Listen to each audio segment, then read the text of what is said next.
The tide's below. The boat dropped him off at the edge of the island just before dusk. The sea behind was restless, murmuring with the breath of an oncoming storm, though the sky was clear and pale. In his hand, the man held a letter. No return address, no signature. Just coordinates and a name, Hotel Pavinet. He had no memory of booking a trip. No memory of hearing the name.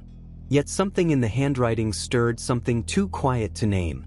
So he came. The path from the dock wound through low, wind-raked trees and overgrown stone steps. The scent of salt and decaying leaves clung to the air. It was as if the island had once been tamed and then quietly given back to wildness. Birds cried somewhere out of sight. Some of the trees looked hollowed from within, as though something had lived there and left. When he reached the top of the hill, the hotel stood there, watching the horizon. Its design was a mix of Art Deco and something older, something that borrowed symmetry from things not meant to be seen. Smooth black stone columns supported fractured balconies. Windows reflected nothing. Above the main archway, a wordless symbol glinted faintly, like something remembered in a dream. The doors opened before he touched them. Inside, the air was perfectly still. No dust. No sound. The lobby was lit, though no lamps burned. A faint sea blue glow emanated from the walls, as if the building had learned to mimic moonlight. The desk was empty. A single key lay in the center, old-fashioned brass. Room 303. He took it. The elevator was already waiting. No buttons inside.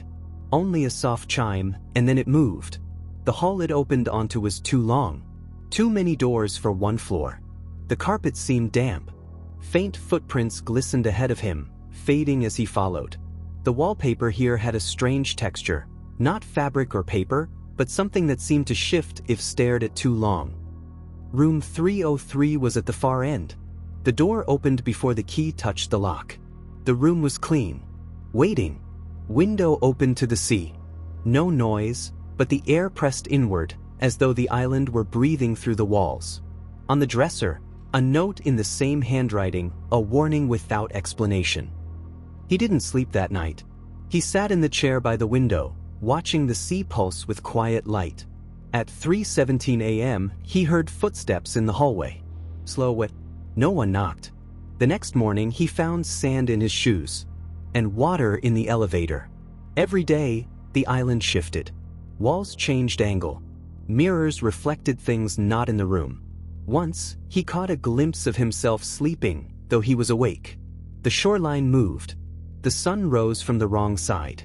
At breakfast, he found a note tucked into the drawer beside the bed. You have always stayed here. And every night the tide came. A low humming through the floors.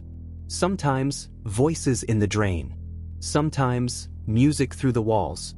A piano playing just slightly out of tune. Sometimes laughter, soft and wet, moving between the cracks of plaster. Sometimes scraping as if furniture were being dragged across stone floors, just beyond the walls. He tried to leave on the fourth day. The path led him back to the front steps. The trees didn't look the same anymore. Their trunks had twisted, leaning toward the building. The wind no longer came from the sea but from the hill. He found an old newspaper in the hotel lounge on a leather armchair that hadn't been there the day before. The date was blurred. The lead story read, Storm claims last ferry. All remaining guests accounted for.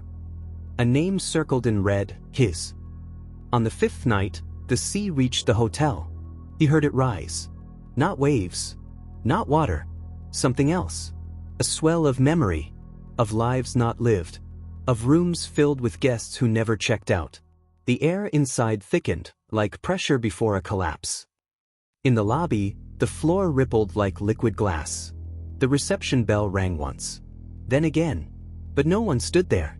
Room 303 no longer existed. He opened a door and found a staircase that spiraled downward, impossibly deep. He descended for what felt like hours. Below, the halls pulsed with blue light.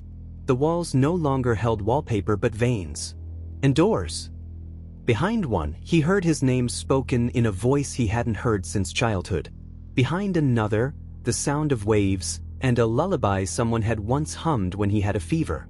Behind a third, silence that pressed against the ears like water. He opened none. At the bottom, he found the dining room. Tables set. Dozens of chairs. Plates filled with food, untouched. Windows looked out into the ocean, though they were 3 floors underground. Shapes drifted past the glass. Slow. Watching. Once, one of them turned its head.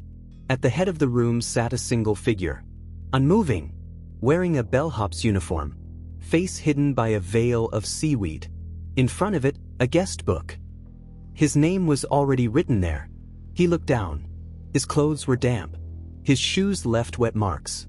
Something in his lungs tasted like salt. The figure stood. He ran.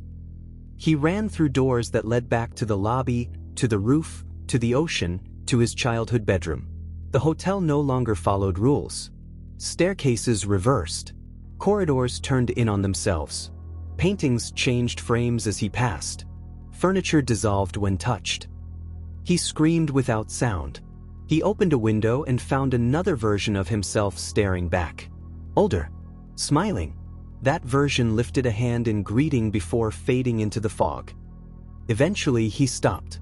He returned to the dining room. The figure was gone. The book remained.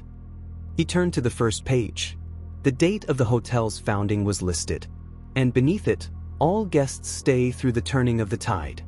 Some become the tide. He closed the book. He sat down. The air tasted of copper and foam. His heart beat slower. Outside, the tide returned. The bellhop waited in the lobby again. A new name etched onto a new brass key. Room 303. The doors opened before she touched them.